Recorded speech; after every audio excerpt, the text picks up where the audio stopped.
আবহাওয়া পরিবর্তনজনিত কারণে ভোলায় বাড়ছে রোগবালাই, এতে সদর হাসপাতালে বেড়েছে রোগী চাপ।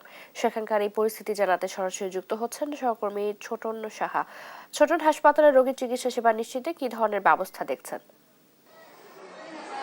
চৈতি, আজকে যে অবস্থা ভোলার যে 250 শয্যা জেনারেল হাসপাতালে আমরা দেখছি, আজকে পর্যন্ত কিন্তু 120 জন রোগী রয়েছেন যারা চিকিৎসাধীন আছেন। যদিও এই হাসপাতালের রোগী শয্যা রয়েছে 60 জন, অর্থাৎ ধারণ ক্ষমতার দ্বিগুণ রোগী কিন্তু রয়েছে এবং বেডগুলোতে একজন রোগীর স্থলে রয়েছেন 3 থেকে 4 জন এবং ফ্লোরগুলোতে কিন্তু 3 ধরনের ঠাঁই নেই। অর্থাৎ আবহাওয়ার যে পরিবর্তন, এই পরিবর্তনের কারণে কিন্তু রোগীদের যে চাপ সেটি ভয়াবহ আকার ধারণ করেছে। অনেকে ফ্লোরে পর্যন্ত চিকিৎসা পাচ্ছেন না। আমরা একজন রোগী স্বজনের সাথে কথা বলবো, জানতে চাইবো আপনাদের কি অসুবিধা হচ্ছে, আপনারা কি সিট পেয়েছেন কিনা?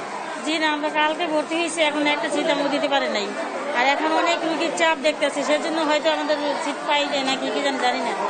আমরা অনেকবার ঘুরে দেখছি, মানে আমাদের একটা সিটের ব্যবস্থা হয়নি এখনো। ধন্যবাদ। চৈতি, যেমনটি শুনছিলেন যে রোগীদের যে অসুবিধার সৃষ্টি হচ্ছে, তারা যেহেতু শয্যা পাচ্ছে না, তাদের বাধ্য হয়ে ফ্লোরে অর্থাৎ মেঝেতে অবস্থান করতে হচ্ছে। সেখানেও কিন্তু 3 ধরনের ঠাঁই নেই।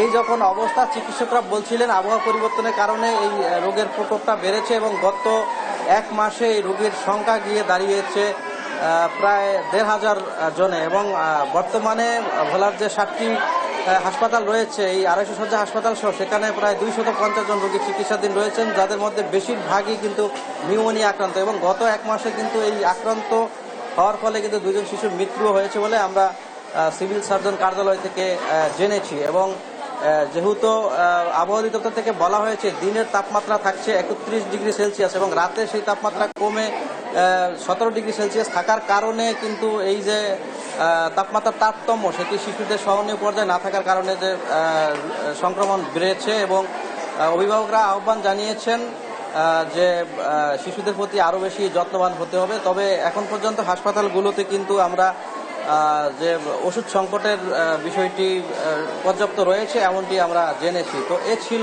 আমার কাছে বলার যে হাসপাতালগুলোতে আবহাওয়ার পরিবর্তনের কারণে যে রোগীদের বিশেষ করে শিশুদের নিউমোনিয়ার প্রকোপ বেড়েছে তা নিয়ে সর্বশেষ তথ্য। চৈতি।